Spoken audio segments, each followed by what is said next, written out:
Before we begin, a quick note.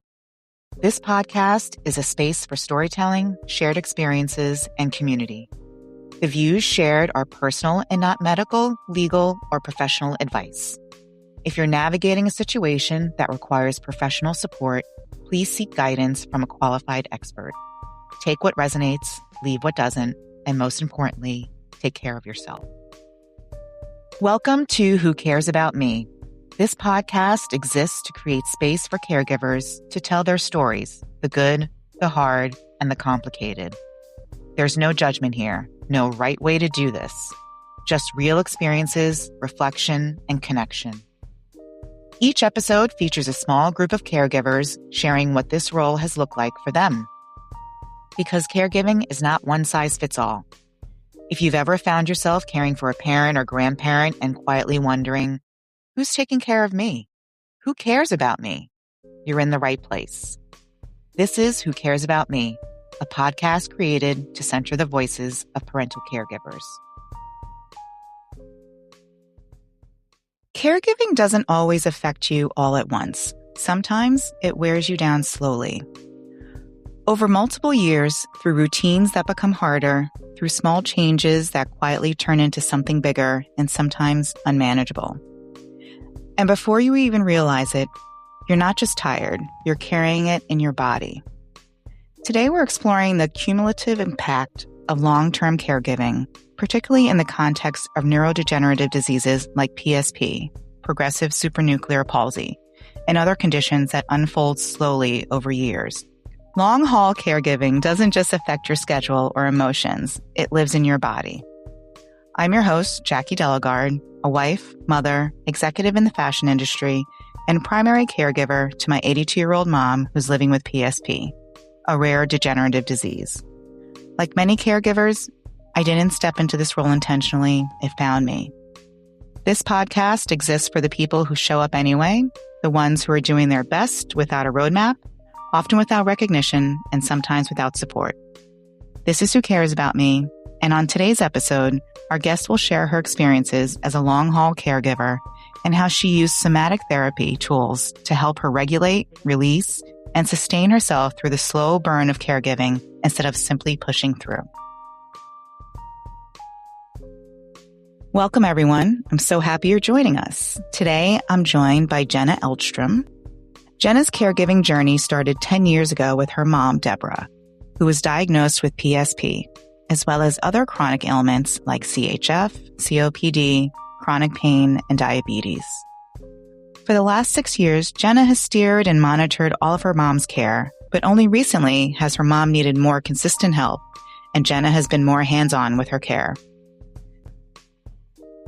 Jenna and her dad, Jerry, have been a great team and understood each other's roles.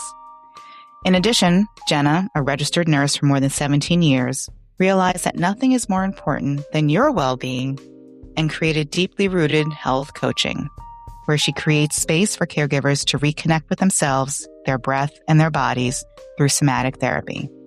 Jenna, thank you so much for sharing your story with us.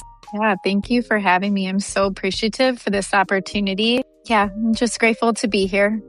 Amazing. Well, let's start first sharing a little bit about your background, where you're based, your family, and what you do in your career. Yeah, so I've been a nurse for almost 18 years now. It'll be 18 years this month. I am a mom to 3 kids, a 4-year-old, a 12-year-old, and an almost 15-year-old.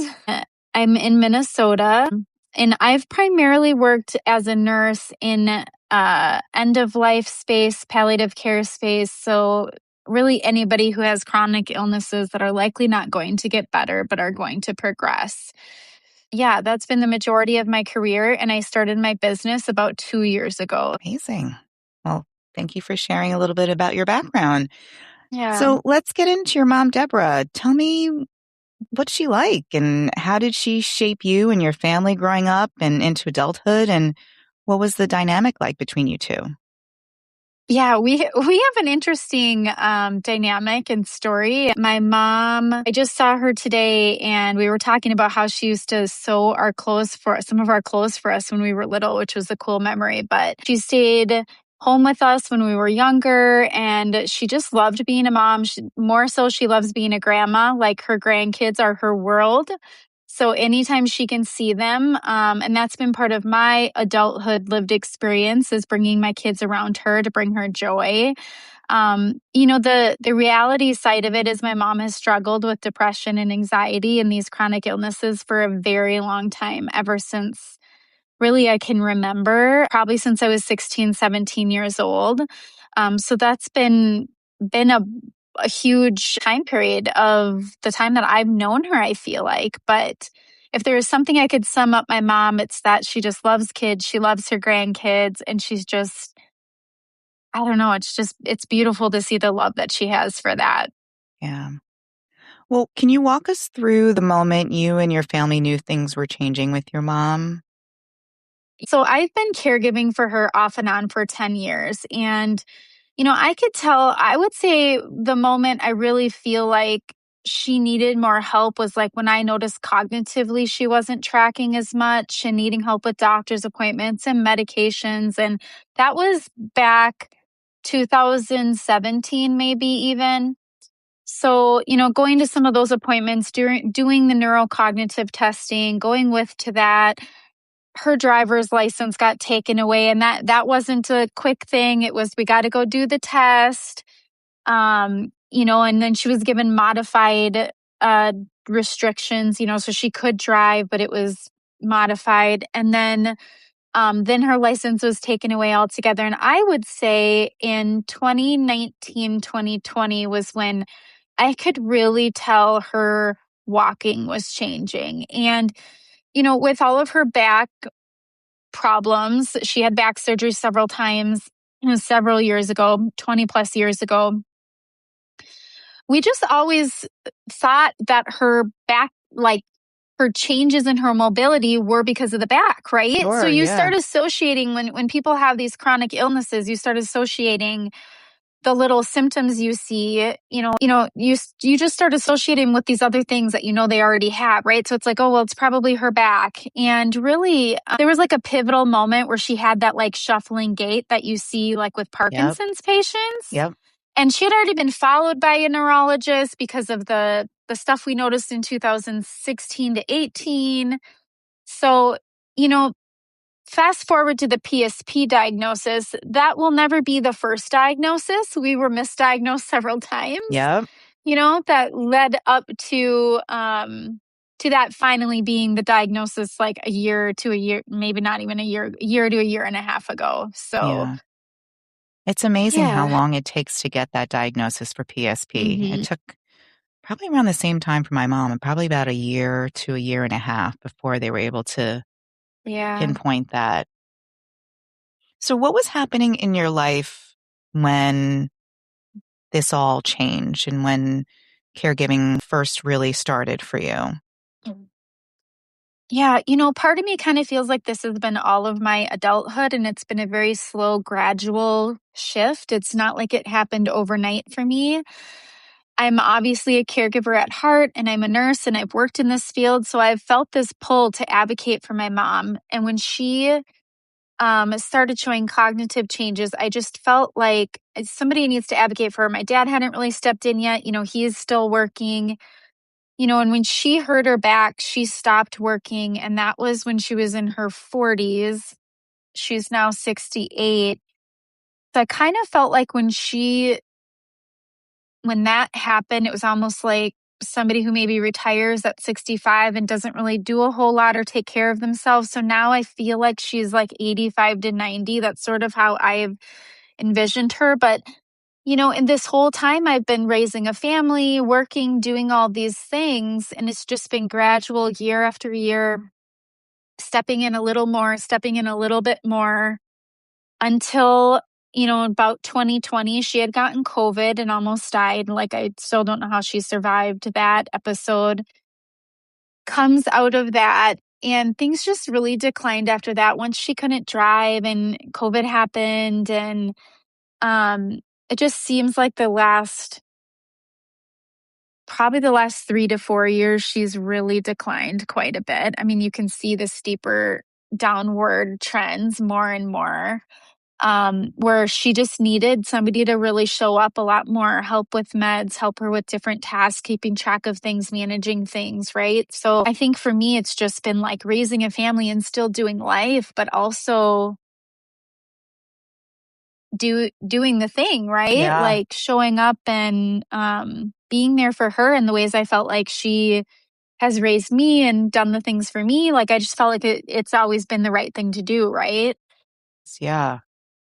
And, during this time over the last 3 to 4 years where you feel like things have really started to ramp up, what would you say were the overarching challenges, both mentally and physically, for you and your family during this time?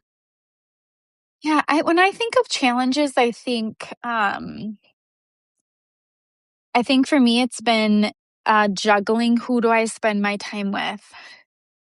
I think guilt is a real thing.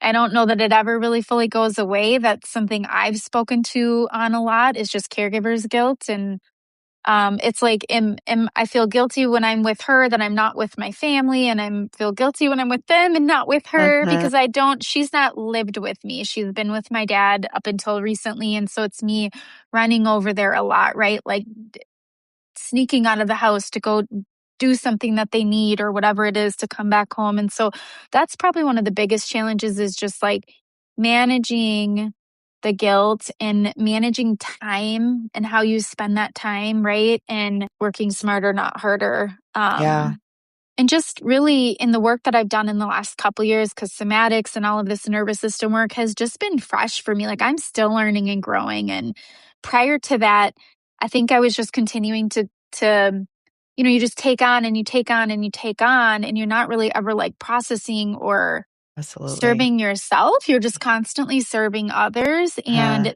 that just eventually that doesn't work. So it's like, that's kind of one of the biggest challenges that led me to where I am today in the work that I do. yeah. Would you consider yourself the primary caregiver right now, or is that a role shared with your dad? And how are those responsibilities split up? Yeah. So me and my dad have a close relationship and we kind of consider ourselves a team. I think he would probably say that I'm the primary caregiver. It's funny because as a nurse, I often say that I wish I was a little more ignorant, like because I know what I know. It's like a curse and a blessing. Yeah. And so I think he's leaned on me a lot. And there's times, especially in the last year, that I'm like, I wish that wasn't the case. I wish I could just not know what I know and nobody would come to me and I could just like not, not be that person. But I also look at it as like a gift and a blessing, right? And I'm sure my mom's really grateful for it. But um, so I did all things mom up until probably when she stopped driving. Then he had to start running more of the errands. Like, I just don't think he just kind of kept doing his life. Uh-huh. And then I feel like he had to start stepping in because I didn't live there. So he had to start running errands and picking up prescriptions and doing different things. And then it just kind of sort of shifted over the last 3 years. But like she had a wound that I was managing, and then I was managing her meds, and then I was managing all the care coordination, doctor's appointments, communication, all of that I was still managing. And so a lot of it I was, and my mom really was still physically caring for herself up until this last year. So I would say my dad was providing more of a supervision the Uh-huh. most of the time over the last, I would say about a year before she moved. She did kind of need somebody with her most of the time. She could be left for short periods at a time. So that was kind of his responsibility. But, and I don't know that he expected me to do that. I think it was like a team thing. Like part of it was me. I felt obligated. I felt like I was so far in this. I had to keep going and doing Yeah. the things and helping her. And I kind of just knew because of my line of work, I could see what was going to happen like before it happened. It's like I could always see a little bit into the future where he was just like living blindly every day a little bit. So I think if we really broke it down, I would say I've probably been the primary caregiver in a lot of ways for a long time. But Yeah. then at the end of the day, they were living together, right? Sure. So Yeah.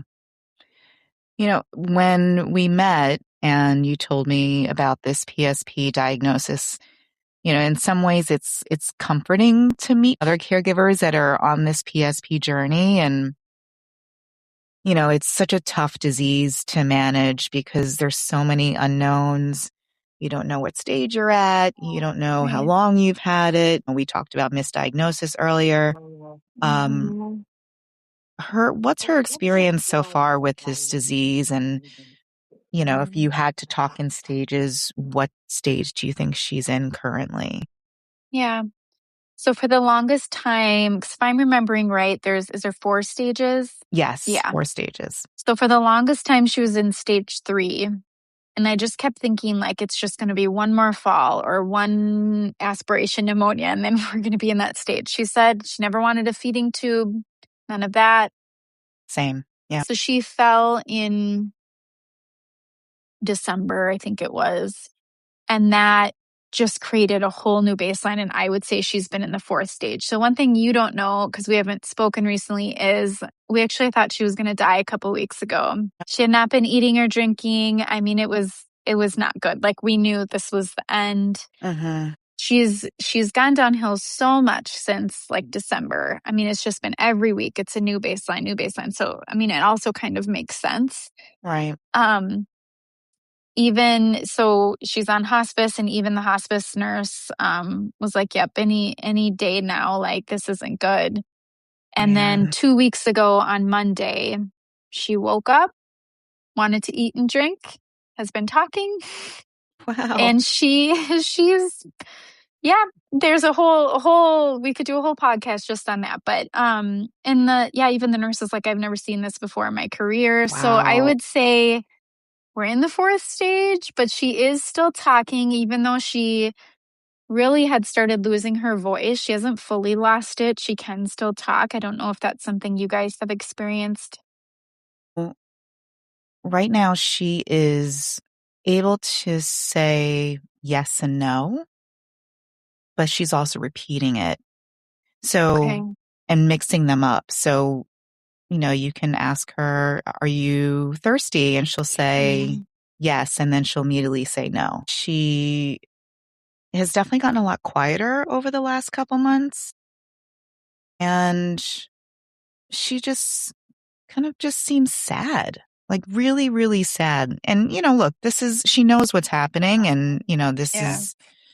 it's just time will tell. But I would say the Mhm. last couple months, she's just been really sad. And it's hard to see that in someone who up until, 6, 7 months ago was Mhm. laughing and, she'd give you a really big smile when she'd see you. And now it's just, Mhm. she's got zero to, maybe a little bit of eye movement. But she still has a really great appetite and she Yeah. loves her wine at night and her sippy cup. But, yeah, it's been really tough the last couple months for her. But, you know, Yeah. it's just so hard to know with this disease, where you're at because everybody's at so many different stages and Mhm. the end for someone is completely Right. different for someone else. So I try to think of, because going through that experience with my dad and my sister who haven't experienced a lot of death, and I've been with many people as they've taken their last breath, I kind of just said, like, take the PSP diagnosis out of it and just look at how she's doing just as a human, even. Like, I try to look at more of like the functional, and with neural diseases, it is different because people can live in stages for a long period of time versus really any other disease. But at the end of the day, like, there's so many functional indicators you can look at to kind of see how somebody's like trajectory is going, right? And I just look at how downhill she's gone in the last 6 months. And I think most likely that's going to continue. She's not going to all of a sudden like backtrack Right. or improve. It's just like a new baseline every week. I mean, I visited her tonight and she was really sad. She just doesn't understand like why she's still here. Why is she supposed to be living this way? She's, bed bound, can't really do anything. Um, yeah. So it is tough because even with PSP or any disease, people can look differently, right? Every human is different, so it can look differently for different people. Yeah, It's just so absolutely. hard.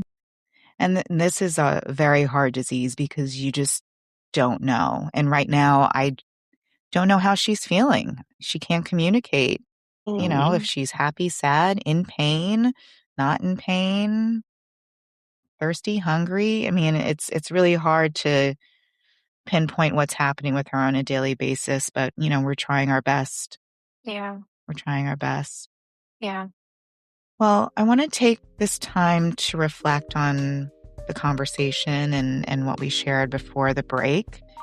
And one of the things that is really interesting is, when you're caring for someone with a neurodegenerative disease like PSP or other progressive conditions, there's often no single moment where everything changes. It's all gradual and it shifts, whether that's mobility and change in speech and diminishing levels of dependence. And because the symptoms of these diseases progress differently for every person and care gets harder and harder and harder, caregivers, to your point, we just need to adjust and push through, but then also realize when it's time to take a moment to just care for yourself as well. But let's take a quick break and we'll be right back.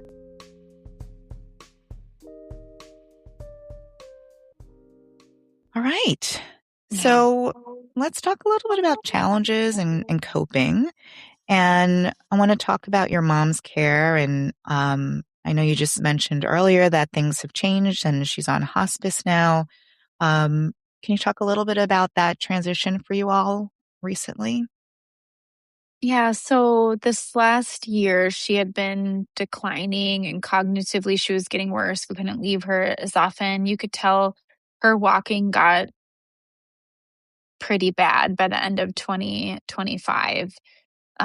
She was falling more often and she had a pretty significant fall in December and she just couldn't walk. Like she could barely pivot transfer. And I just kind of had a heart to heart with my parents. And I know my dad, I know him pretty well. And if there's one thing I know as a nurse, something I've always asked people is like, as a caregiver, you either you have to be able and you also have to be willing. And those can look different with different people. And what you're willing to do is going to look different in each person. And there's no right or wrong. It's just who we are, what we're able and willing to do. And, I respect people for being honest. And I just kind of know my dad. I know what he's willing and able to do. And I just said, like, this isn't sustainable anymore. Like, if she can't toilet herself and do basic things, and I can't keep up what I'm doing with showering and washing her hair and doing all these things, running back and forth, doing that. And so we started to look at some different assisted livings. So we hired in-home help. We soon realized that that's actually like far more expensive than assisted living, actually, Really? which I'm going to be really honest. Like I didn't realize, I knew it was a lot, but I think, depending on the person and if they get assistance or not and all the different things, and it still falls on you a lot because what if they don't show up or you need to help them with something? Like it does. No situation is going to look perfect or be perfect, right? So Right. it's like, and I often feel like the last few years, any scenario we've come across, it's like picking from one bad decision or another bad decision. Like none of them feel good. So it's like, which is like the better of the two yucky things we're picking? And so, we toured 3 different places and, we really didn't want her to go to a nursing home. And so we were trying to find an assisted living. Long story short, we did find one. And it was kind of just beautifully orchestrated. It all ended up working out. And they happened to have an opening like within the week. So we kind of had to make a decision. And we talked to my mom about it. And she seemed okay with it. I just don't know how much she really processed it with her Right. cognition. And I would say through this whole journey, that couple weeks was like the hardest out of all the caregiving journeys because we knew what was coming. I don't know that she fully understood or knew what was coming. It was just like we kind of felt like we were in a standstill and we couldn't move forward until she was there. And then it was okay. Like now we can move forward and slowly like figure out what this looks like. Sure. It was a terrible feeling. I had always kind of dreamt of moving her in my house or having like a mother-in-law suite taking care of her, and that just never worked out for multiple reasons. So also I was really trying to respect like my dad ultimately, even though we're both POAs, like he's her spouse, and I was trying to respect like decisions there. And um I was like, maybe this is like the best thing so I can have a little bit more time for my own family and get back to some things. And so it's a small building, and it's kind of reminds me of like a memory care building, but it's just really small, and they kind of take care of advanced, I would say, residents, and are like equipped to take care of people like my mom with PSP. So we moved her in, and it was rough initially. Like, I'm not Uh-huh. going to sugarcoat it. I don't think fully realized what was going on. Like she did, but it didn't like sink in until she was there for a bit. And so we would get calls at 10 o'clock at night, like just terrible calls from her saying, because she could still use her phone at the time. Now she can't really use it. Just begging us to come get her, Oh, upset no. with us. Like, it was just terrible. And finally, like, and I'm coordinating care. I went from being the primary caregiver with my dad supplementing to like these people who she doesn't know, we don't know, are just taking care of her, right? Right. And Yeah. it's mostly aides and, um, working with the nurse to get everything like figured out. And it just seemed like it took a while for them to really get to know her, learn her. So, I mean, all around, it was just like rough the first month, but, um, that was January. And by, I think, yeah, that was just a couple weeks ago. So that would have been early April, was when she really kind of took a turn and we thought she was going to pass away. And so things have just changed so quickly there that it's been constant, like talking to the nurse, texting the nurse, showing up there and talking to the nurse. And then we incorporated hospice. Truly, I think my mom could have been on hospice quite some time ago. Yeah. But my struggle with that is, I'm like the hospice whisperer. Like I transition people to hospice all the time. I know all about it. Right. But with her, I'm like, I would hate to have her hop on it and then stay on it for 2 years and graduate, because these neuro diseases, people can live on them for so I long. And I know. kept thinking she's in stage 3. She's not even in like stage 4 yet. And so I really was trying to like hold off as long as possible. And we just wanted her to get there, settle in. Let's just like figure this out first before we add another thing.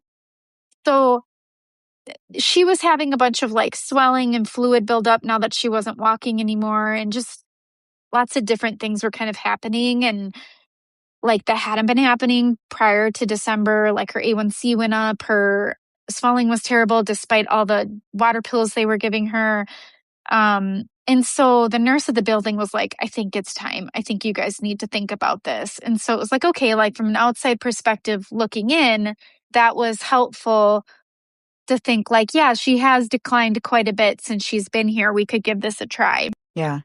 So, um, we went ahead and signed her up for hospice, got that going. And I don't think she had been on hospice for a month, and because she's only been on it for a couple months, and this whole thing happened a few weeks ago. So, Right. there's definitely been bumps in the road in a lot of different directions. But at the same time, I sit here and think, I don't know how this would have worked with her being at my dad's house with how much help she really needs. And she doesn't grasp that. Like, we'll visit her and she'll say, well, I just don't know why I can't come home. Like, there's not even really anything you guys need to do for me. And I'm like, well, it's like your total cares, your Yeah. Hoyer lift, your everything. And Mm-hmm. she's also just, and I'm not saying this in a mean way. It's just she's ever since she hurt her back, and I see this with a lot of people who have chronic pain or chronic diseases for so long.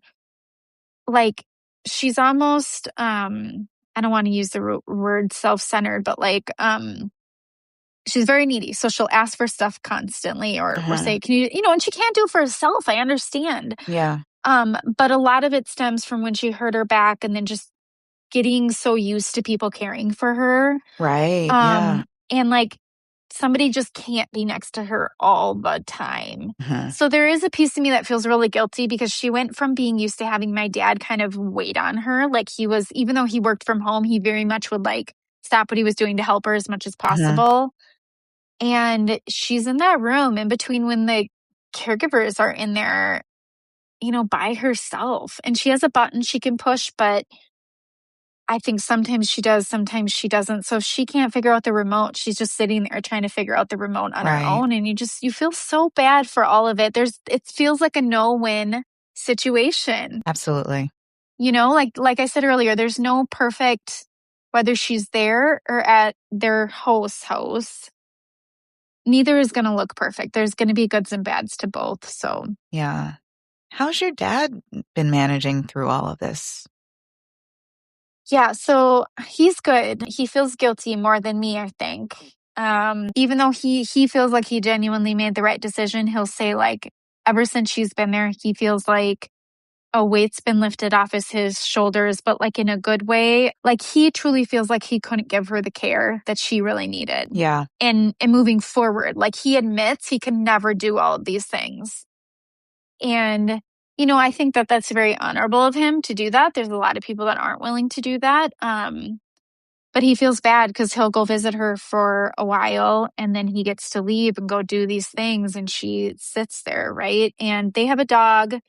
My mom loves this dog more than anything, and the dog stays with my dad. So he brings the dog, but she can't like let go of the thought that she just wants to be at home with her dog. That's just like she ruminates on that all the time. Yeah. So I think he's good. I mean, he has a good support system and good people, and he tells everybody that I'm his angel and he's not sure how he would do any of this without me. But in reality, like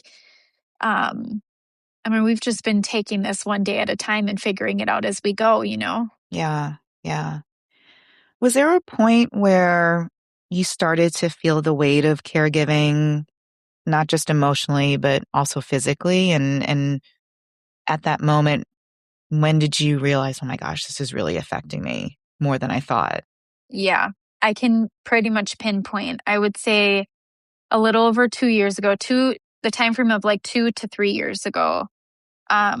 I was really just like struggling with what I was supposed to be doing in my career. I had stepped away from palliative care for a while and then also like trying to help my mom and do all these things. And I have a 4-year-old now. So he was, like a year old. And I just paused and was like, if I strip away the title of what I do for a living and figure out what it is that I actually do, which is supporting people who are living with chronic illnesses and caregivers and all of these things. And at the same time, I have a daughter who, a 12-year-old who has struggled a little bit more, I would say, throughout the years.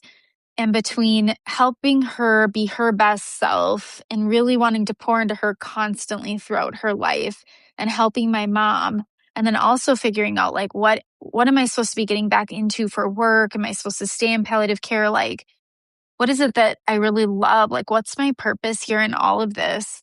And I don't think if somebody would have asked me at the time that I would have said that I was burnt out or struggling necessarily in that way. Looking back, I can say that I was. And so I actually went back to get my nurse coach certification. And through that program, when I was done with it, the nurses that do the program throw a retreat every 2 years. And I was like, I need to go to this retreat. I need the break. Yeah. Which I never do things like that. And so on a whim, went there. We were in the mountains in North Carolina, and it was absolutely beautiful, like breathtaking beautiful. And I was surrounded around 200 other nurse coaches, and we did all of these coaching exercises, somatic exercises for like 4 days straight. And even though I've like done this work and I've done bits and pieces of it for the last 10 years, I didn't really know what it felt like to like be submerged in it for 4 days. And when I left that trip and came home, I was like, I never knew, because I kind of describe my journey as like being on a fast moving train that like it just keeps going faster and faster and I can't figure out how to get off of it. I get it. And yeah. And so all of Totally a get sudden it it. was like somebody pushed me off of it. And here I am in the mountains. And I'm just like, this is like, I didn't know I was carrying so much until all of a sudden so much of it had left me through these Mhm. little micro moments of these 4 days. And so I come home feeling like I had answers on how to help my daughter. I had answers on how to move forward in my career, you know, in the direction I wanted to go with this certification I took. And like also just helping my mom, which, you know, the last 2 years it was like all meant to be because these last 2 years I've really needed it. So, yeah, I would say like that was like the year and then sort of what happened at the end of it that helped me get to where I am now. Yeah. I want to go on this retreat. It sounds amazing. It was. Well, you've been doing this while raising a family and it's showing up in your day-to-day life. What does it look like to hold both of those roles at the same time? Mhm. Caring for your kids, caring for your partner, your career, yourself, your parent. How do you hold all of those roles at the same time? Mhm. Um,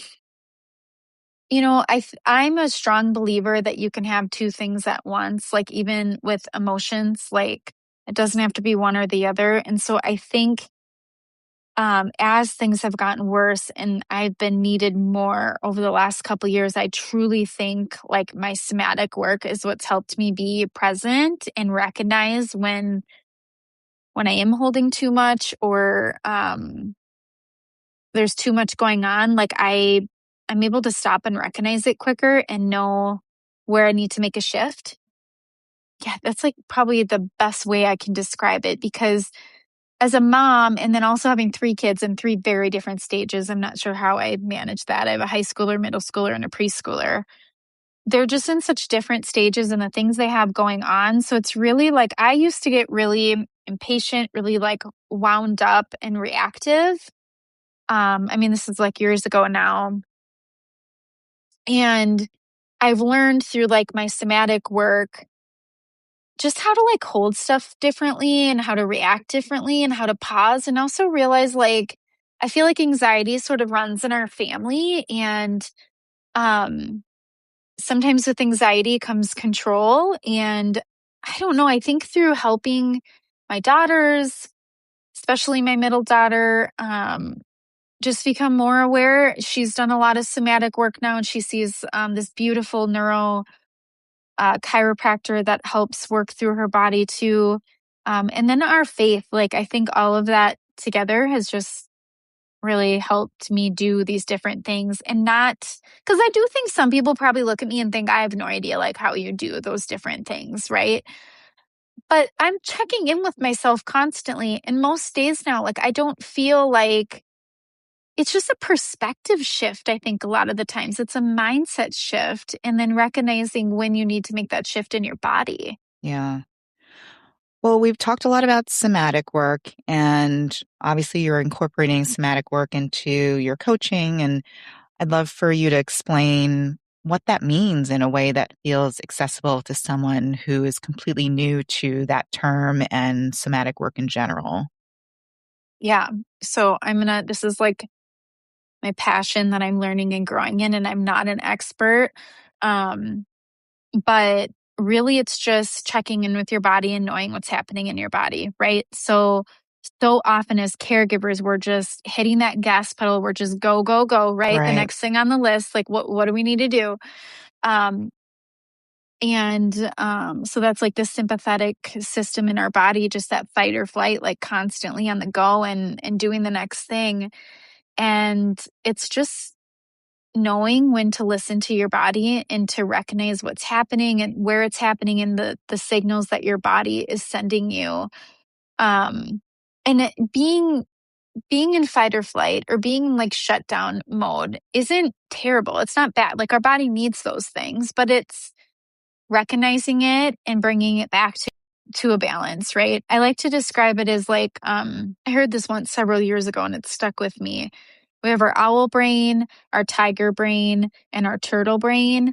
And our owl brain is like our best state. Like that's where we're doing our best. Our tiger brain is fight or flight. We need to defend ourselves, protect ourselves, go gas pedal.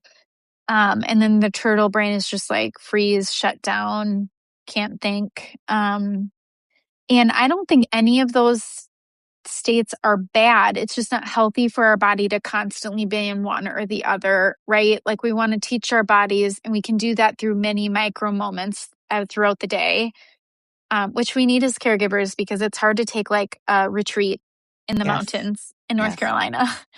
So we need to be doing these micro moments that can help teach our bodies to go back to that owl brain more Mm-hmm. often. Yeah.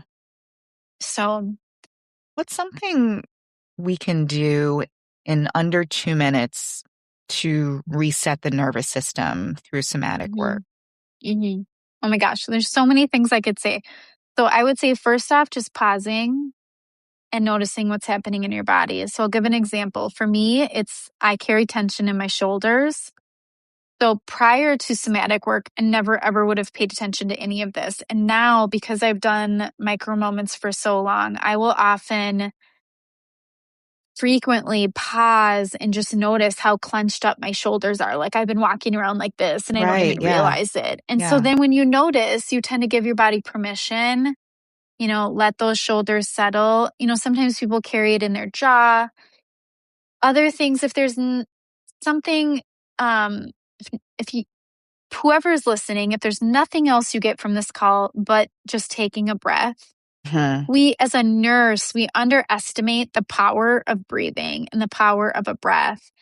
That retreat I went on, I can't tell you how many deep breaths we were told to take throughout the Yeah. 4 days. Yeah. By the end of it, I was like, I didn't even realize like how often, and we have that available to us anytime, right? So just pausing. There's many different short breathing exercises we can do, but that are you can do in under 30 seconds or less. But even just simply taking a deep breath in, letting it out, and letting it out with a sigh. That's actually a somatic exercise in and of itself, is just sighing as you're breathing out. Yeah. I think movement is huge. There's an exercise I do where I'll have people just kind of shake their hands or stretch their hands in and out as they breathe in and out. Um, Dancing is a fun one me and my kids do once in a while I just love that. to let it out. It's a great one, actually. Yeah. Not that everyone can do that everywhere, depending on where you are, what you're doing, but that's a good one too. So those are some quick ones that come to mind right now. But I love that. I'm going to try and incorporate some of that into my life because when you were talking about holding tension in certain places, I immediately knew where I did that. I hold it right in between my yep. eyes. I'm always scrunching up in between my eyebrows and also my back. And, Mhm. you talked about listening to your body. And that's one of the things I didn't do in the beginning.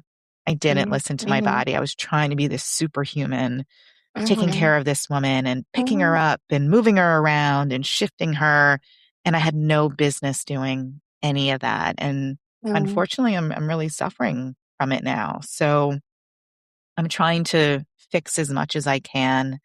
But, the idea of listening and knowing when to Mhm. say no to what's happening and delegating whatever you have to do to somebody else because you're just Yep. not prepared.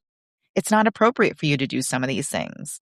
Um, so hopefully someone listening is at the beginning stages of caregiving and they're realizing, wow, I really need to just think about where I am and what I'm doing and listening to my body Yeah. before, you get to a stage where you do have chronic back pain or you hurt yourself, Mhm. or you hurt your loved one in the process of moving them around. I mean, you never know. Yeah. And the reality is caregiver burnout is real. And it will happen to almost everybody, I would say, at some point. Um, And I never go through statistics or anything like that because it's not helpful to people, I don't think. I'd rather spend the time doing the exercises. But, so many side effects from not being mindful of like taking care of ourselves. It's not selfish. There's little things, little tiny micro moments we can take on a day-to-day basis. And I often explain it as if like, if you are diabetic and you take medication or insulin to manage your diabetes, like if you just do that once in a while, it's not going to make a difference, right? But if you do it on a regular basis, you're going to see the same thing with like going to the gym, when you do that regularly, this is the same thing. It's strengthening that owl brain muscle so that when things get really hard, because you will have seasons that are really hard, right? It's just that constant up and down when somebody has a chronic illness. You've already taught your body that foundation so that it can go back to the owl brain so much quicker than, if you're just kind of starting or just, it's not to say that if you're in a rough moment that some of these practices still can't be helpful, but I would say they're just more helpful and you're less likely to go to that extreme if you've been doing these things. But So, let's get focused on that owl brain. Well, I want to ask a couple questions just for you. mhm. And there's 3 questions. The first is, when you're running on empty, who actually cares about you? Yeah, I would say I am very grateful because I have a really strong faith network. I have a really amazing small group. I have just so many people at my church that message me, check on me, pray for me, hug me when I see them. There's a few people that I'm like, oh, I needed that. Yeah. Um, and so that's like first and foremost, but like my family, and I think, we're to a degree responsible for ourselves too, right? And so Yeah. it's like I have to do the things for myself to keep myself as healthy as possible. Like no, there's certain things that no matter what anybody does around me, I still have to do certain things to keep myself well. Yeah. But I'm thankful for my people. Yeah. So, Definitely. Well, kind of to piggyback back off of that question and that answer, what's one small thing that makes your caregiving day lighter? um, I would say for me, it is just that simple noticing because there have been some even pretty rough days, even with my mom being in the facility. And these last few weeks, a lot of people have come up to me and I don't know if they think I'm just should be doing worse than what I'm doing or what it is, but I genuinely think it's just um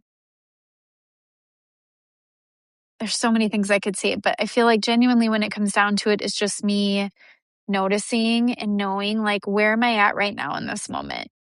What is it that I'm needing right now in this moment? What's one small thing I could even do in this moment? So um I'm thankful for my husband and my family and being able to shift schedules and all the logistical things. But when Right. it comes down to it, for me, I think it's just being able to have that perspective of, um, one, I've gone through every day up until this point, so I'm going to probably get through this in the next Yes. day too. Yes. My faith truly is a huge part of my life, so that's a lot of it, I Yeah. think, and just the tools that I use through that to get me through in prayer. But yeah, I would say being able to notice what's happening. Okay. Well, last question is, what do you want caregivers in the middle of their slow burn to hear right now? Oh, give yourself permission to pause, give yourself permission to have respite. You don't need a whole week, you don't need a whole weekend. Often we think we need a vacation, but when you come back, you're slowly right back into the thick of it.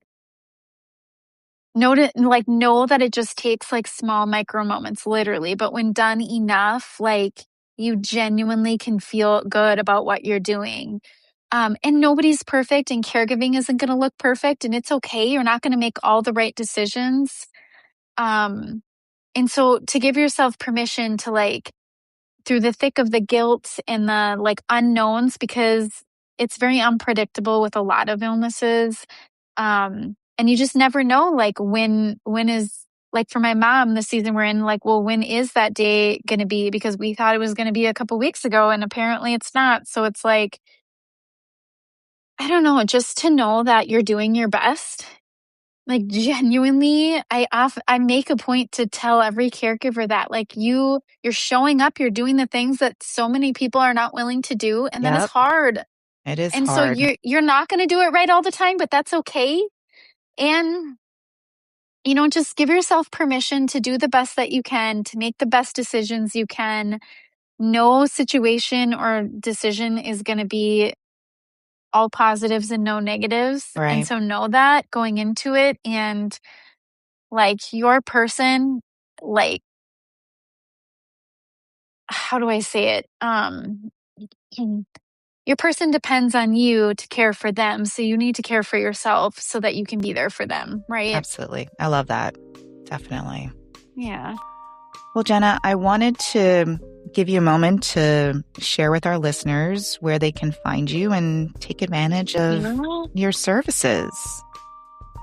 Yeah. So I'm a coach at heart, but I genuinely love working with caregivers. That's what I primarily do in my group coaching and in my individual coaching.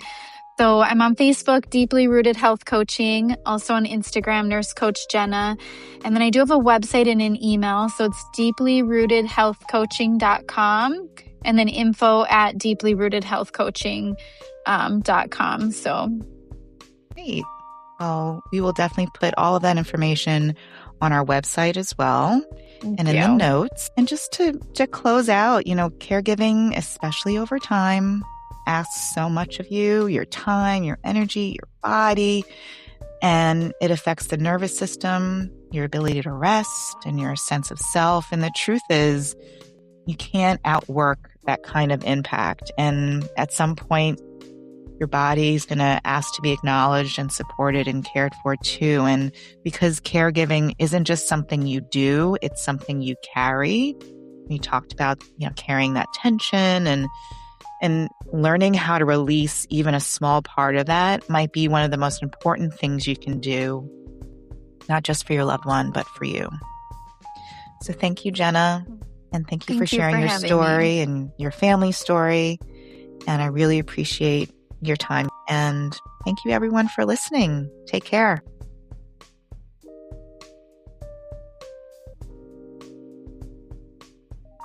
You can listen and subscribe to Who Cares About Me wherever you get your podcasts.